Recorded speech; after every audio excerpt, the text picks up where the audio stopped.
Despertar para ver con claridad cómo roban nuestros sueños los que ahora se sienten dueños, porque hoy son gobernantes, ladrones como los de antes.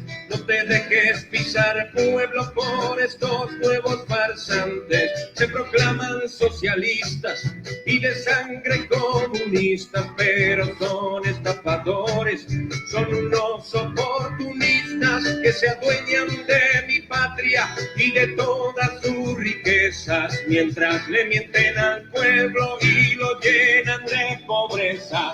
Así es que se gobierna, así es que se gobierna. Grita el vende patria con el rabo entre las piernas.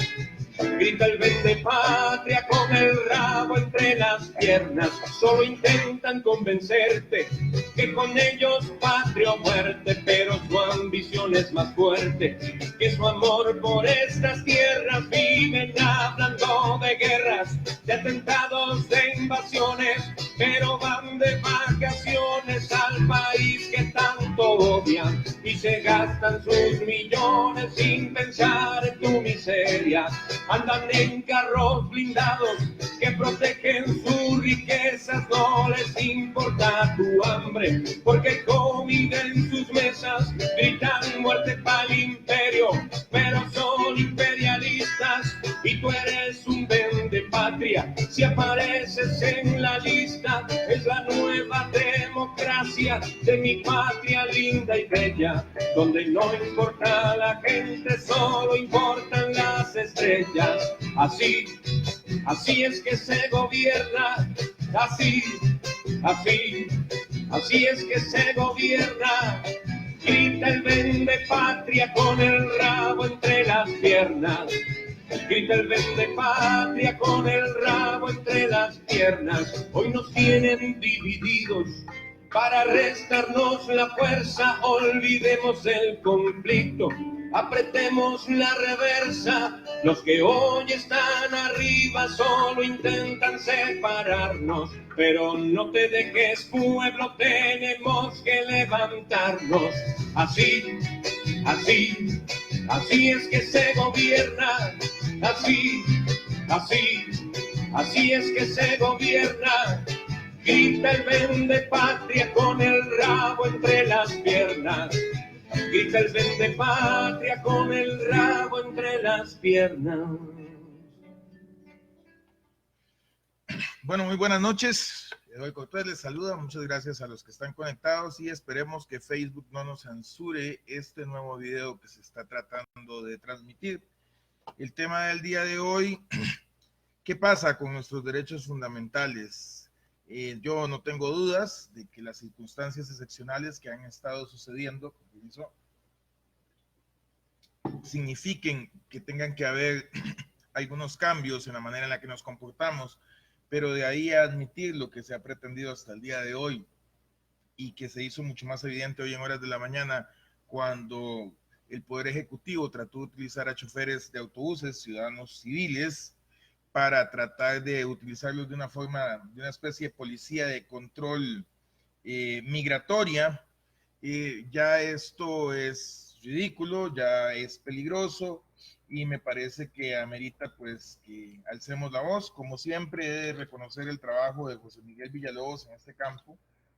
José Miguel hizo un post en las mañanas donde él, el abogado, perdón, es por la amistad que tenemos que hablo así, don José Miguel hizo un post sobre la situación en la cual estamos viviendo y me permito leerles que José Miguel lo utiliza muy bien y da a entender qué peligroso nos estamos acercando a regímenes que irrespetan y suspenden garantías judiciales. Además de eso, tengo que robar otro comentario del licenciado Villalobos Umaña. Obviamente yo no tengo la carrera ni la trayectoria del licenciado, pero sí voy a coincidir con él que en los años que yo tengo ejerciendo derecho, nunca había visto un desastre legal tan grande como lo es este gobierno y el anterior del PAC.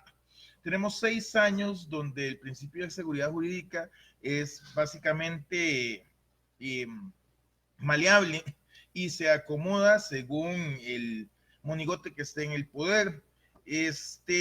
¿Por qué digo esto? Bueno, porque es que ver que mediante decreto, que por cierto no se publicaban en la Gaceta, sino que se hacían en la página del Ministerio de Salud, o se hacían en la página de Casa Presidencial, se pretendieran restringir derechos como las libertades individuales, o que se pretenda ordenar a trabajadores de la empresa privada que prestan un servicio público, que funcionan como una especie de policía migratoria, pues es realmente alarmante.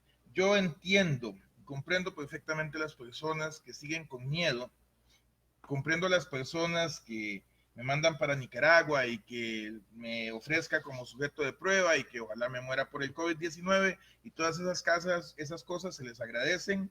Tomen fila y esperen a que me importe, nada más. Tomen ficha, perdón, hagan fila y esperen a que me importe.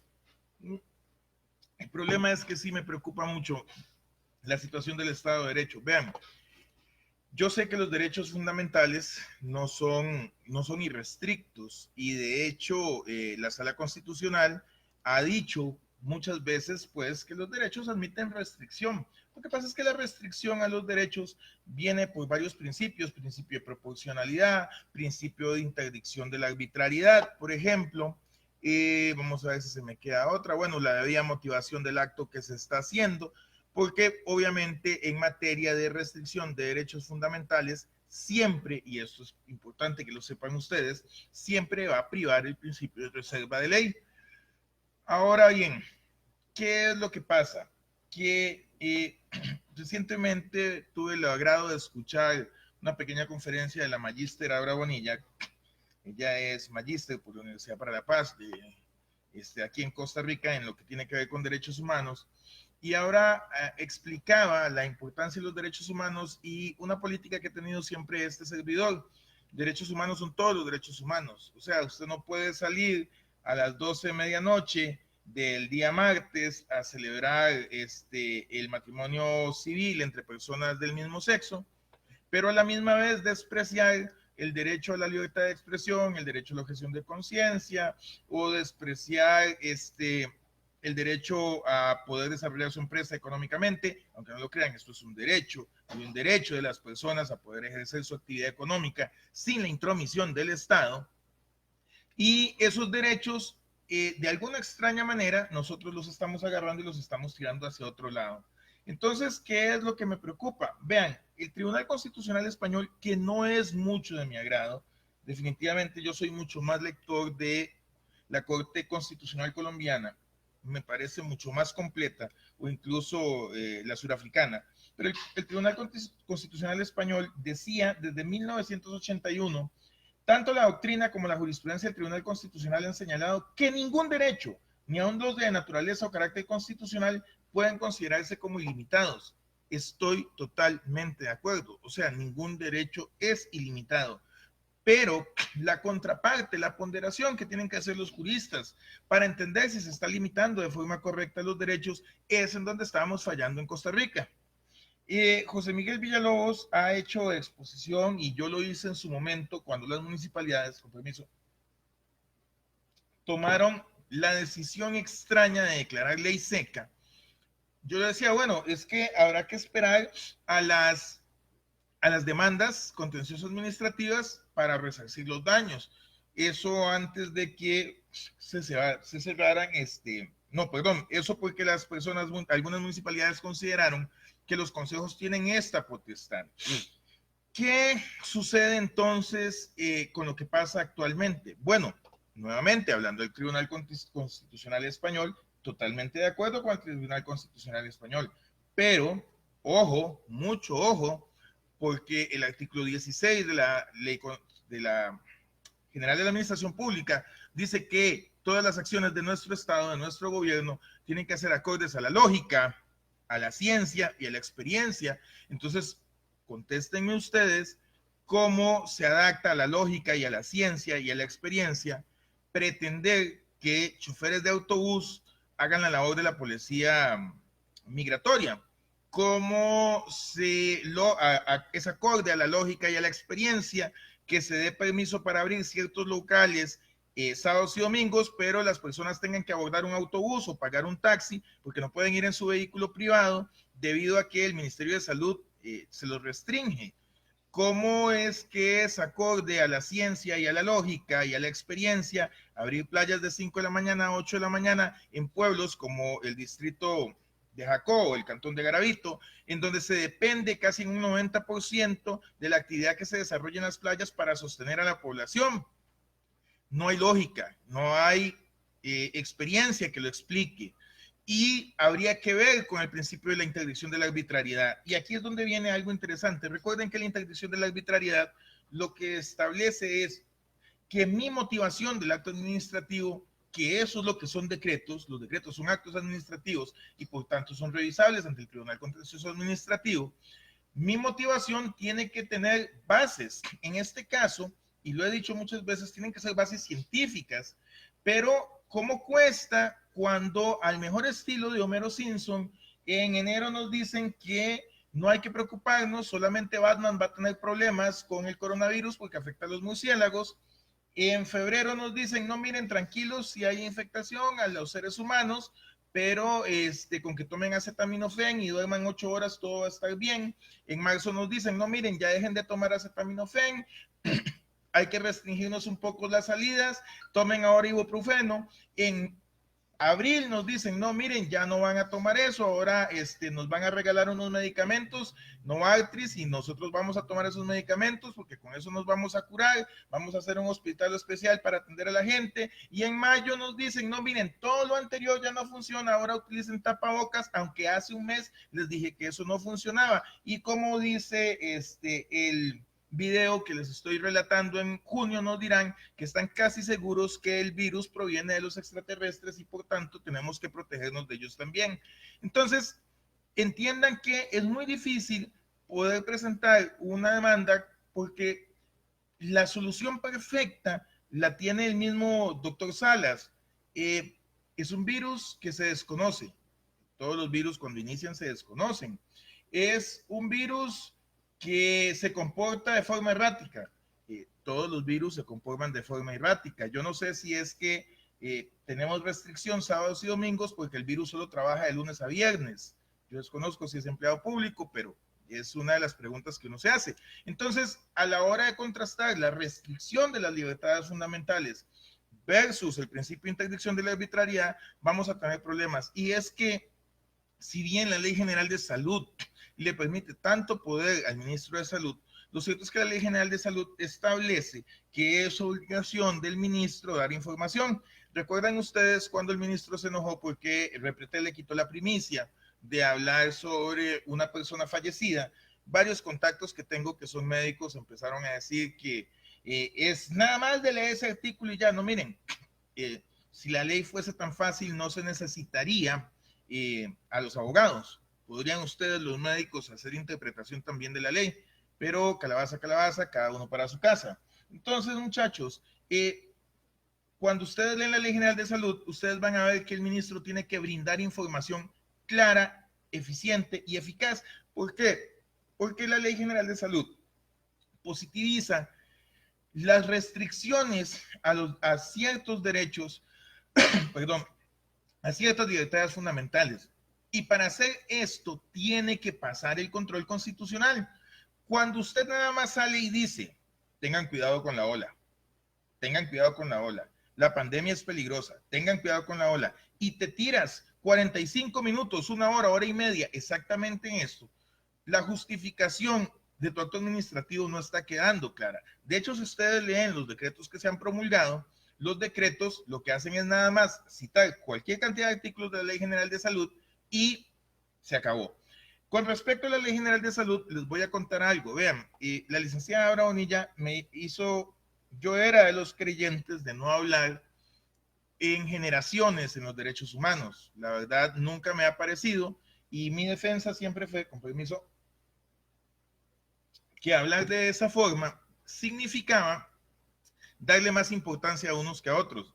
Después de escuchar a una profesional como la Magister, me queda claro la importancia de las generaciones para ubicarme históricamente en cuándo nacieron estos derechos. Si ustedes revisan nuestra Constitución, que espero me dé tiempo para hacerlo antes de que los chicos del PAC me bloqueen nuevamente mis videos, van a ver que nuestra Constitución se crea cuando están haciendo la primera generación de derechos humanos. Entonces, por eso nuestra Constitución tiene tan arraigado la libertad, la protección a la vida, la protección a la propiedad privada, porque nuestra corriente de ese momento es esa.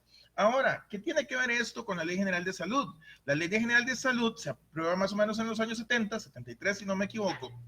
Ubiquémonos en el año 1973. Ubíquense en la Costa Rica del 73.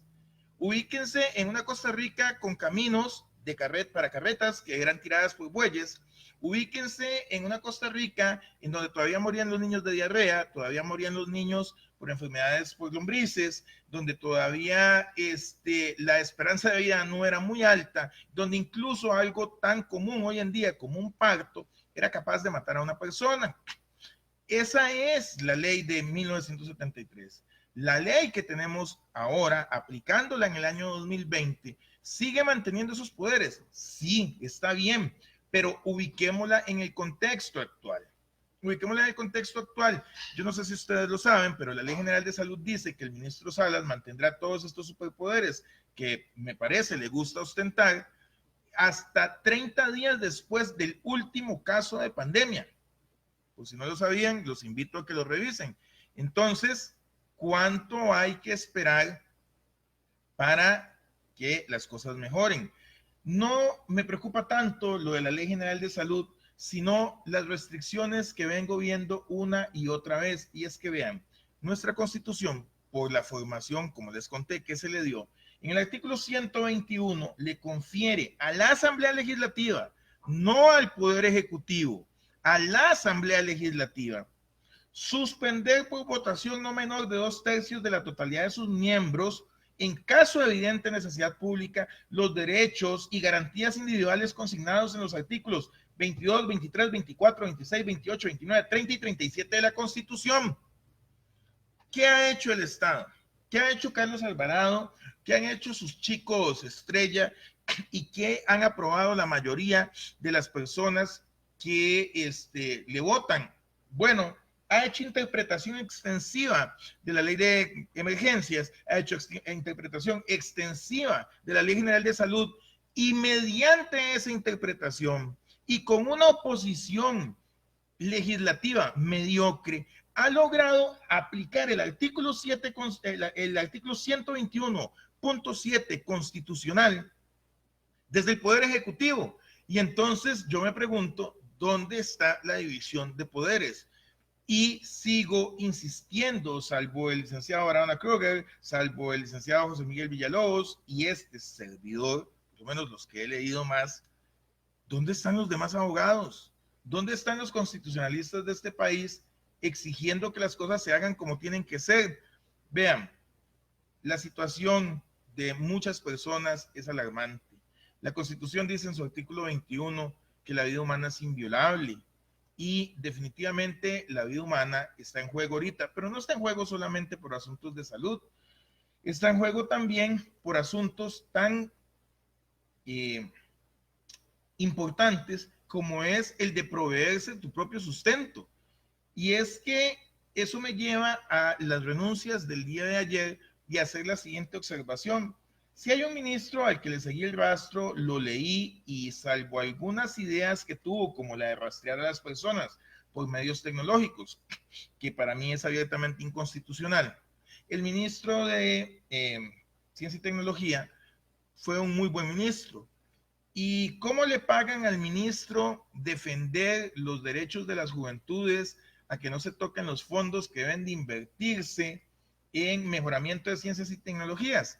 Bueno, lo invitan a renunciar. No obstante, ¿cómo le pagan a la persona que transfirió dineros de una institución autónoma que le pertenece a todos los costarricenses para que el Poder Ejecutivo pudiera entregar más de 2.600 bonos proteger a personas que no los requerían? Bueno, a ese lo vamos a nombrar ministro de Hacienda. Por ahí he escuchado y leído algunos tuiteros que dicen que cuál es el problema de que sea abogado. Bueno, deberían de leerse la ley de creación del Colegio de Ciencias Económicas y revisar quiénes son las personas que pueden o deben, más bien deben, ejercer los puestos que tienen que ver con ciencias económicas. Porque si no, como lo dijo un colega en Facebook, pues ahí estoy yo para las otras vacantes que dejaron también. ¿Qué va a pasar con las medidas que se están tomando? Bueno, disto mucho de pensar que nuestra sala constitucional va a cambiar su carácter ya prostituido que tiene en este momento, de inclinarse a favor de darle una palmadita en la espalda al Poder Ejecutivo.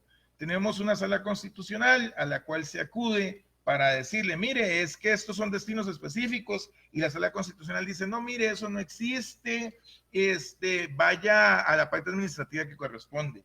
Tenemos una sala constitucional a la que le decimos, mire, es que hay una restricción al derecho de libre tránsito, y nos dice, no, mire, eso no es así porque usted puede caminar. Y esto fue un ejemplo de José Miguel Villalobos también que me agradó mucho. Es cierto, el libre tránsito no significa que yo pueda andar en carro todo el tiempo, pero entonces, ¿cómo me muevo? Porque el día que el Poder Ejecutivo considere que no se puede viajar en avión, que no se puede viajar en helicóptero, que no se puede viajar en volanta, que no se puede viajar a caballo, que no se puede viajar en bicicleta, que no se puede viajar en motocicleta, en autobús o en ninguna otra forma que sea caminar, entonces me tendrá que decir la sala, no, mire, es que no le están limitando su derecho al libre tránsito, porque usted todavía puede caminar 50 kilómetros y además está un poco obeso, y con eso usted va a bajar de peso y va a ganar una mejor condición física.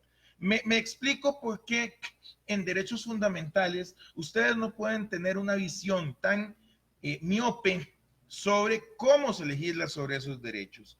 No pueden restringirse los derechos de una forma en que hagan nugatorio su núcleo esencial.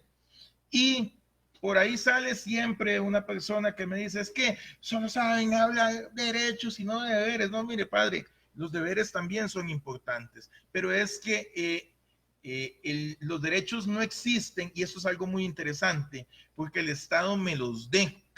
Los derechos no existen porque el Estado me los reconozca. Los derechos existen porque como todo ser humano nazco libre y nazco en igualdad de condiciones e igual ante la ley, y tengo derecho a que el Estado no me reconozca mis derechos, sino que me los proteja. Es que, ¿cómo hemos olvidado que la labor del Estado es dar seguridad y garantizar el libre ejercicio de nuestros derechos? Hace poco, un señor estudiante o graduado en el INCAE le hacía un comentario al MBA Mario Varela sobre la importancia de cambiar la Constitución, porque nuestra Constitución necesitaba cambiarse.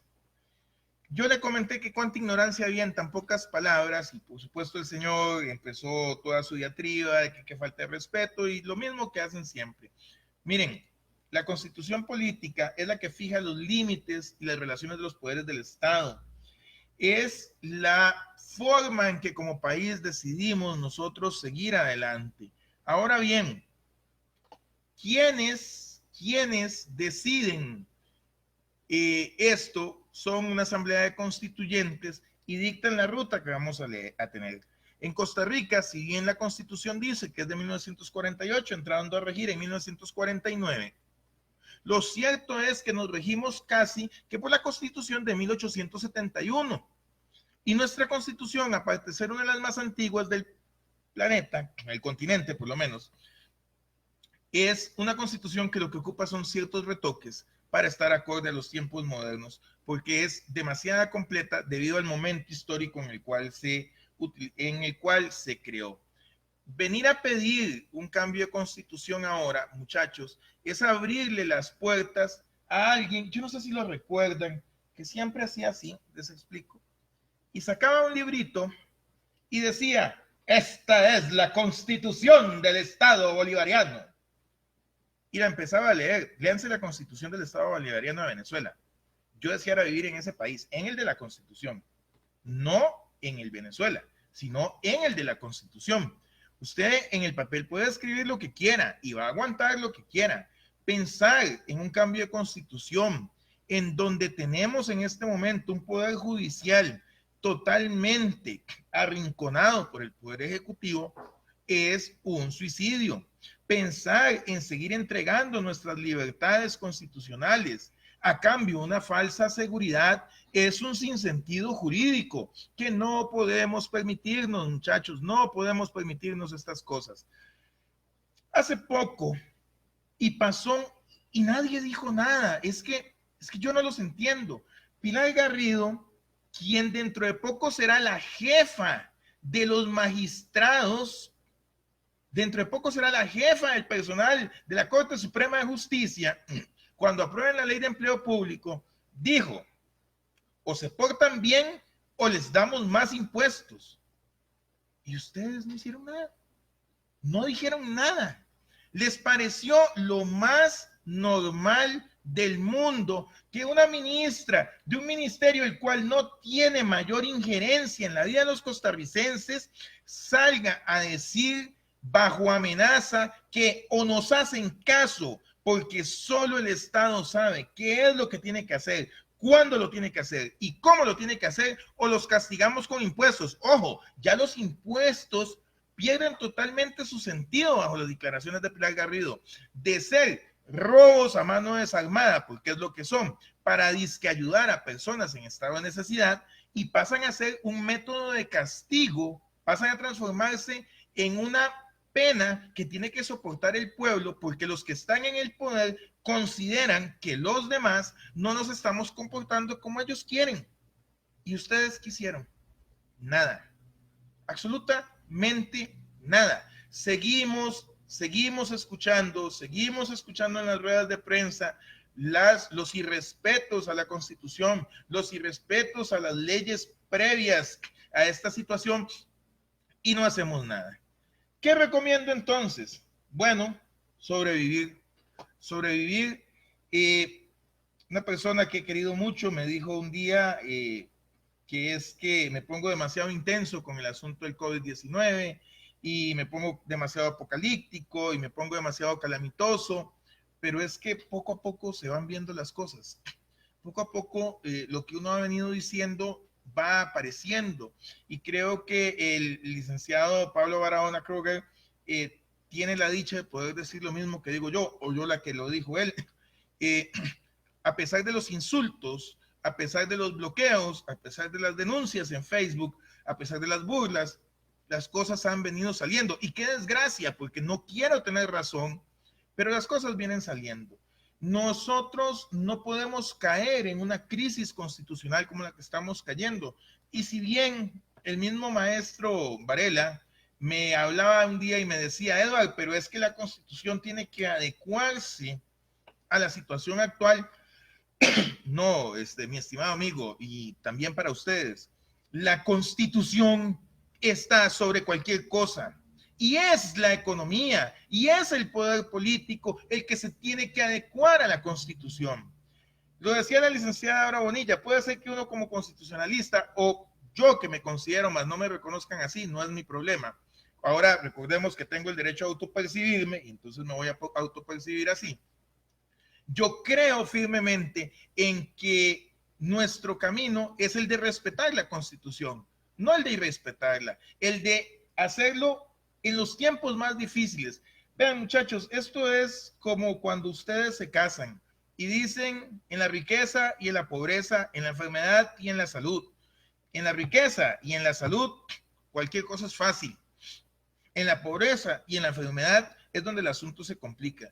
Respetar derechos humanos, respetar derechos constitucionales en tiempos de bonanza o en tiempos de estabilidad económica, cualquier pendejo lo hace.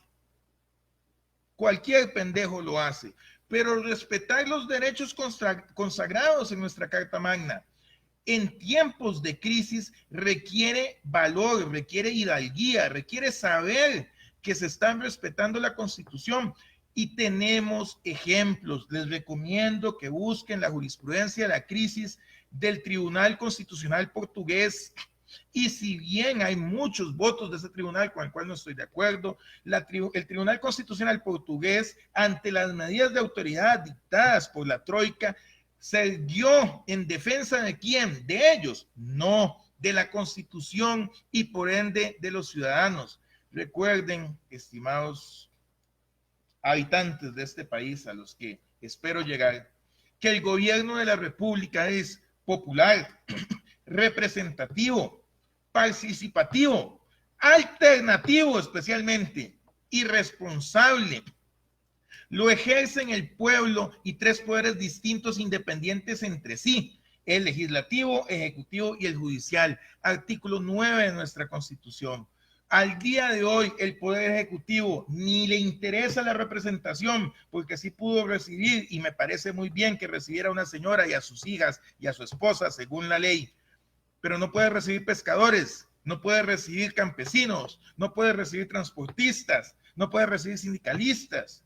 Me parece que tiene que ser representativo, me parece que tiene que ser responsable, y no solamente responsable en el asunto de la salud, porque el derecho a ejercer y a proveerme mi subsistencia es un derecho humano que yo no necesito que me reconozca el Estado, sino que el Estado tiene que velar porque yo lo ejerza de una forma segura.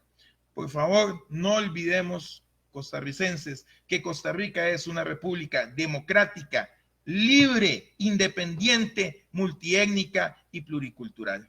Como siempre me despido de ustedes, esperemos que estemos mucho mejor mañana. Tengan muy buenas noches.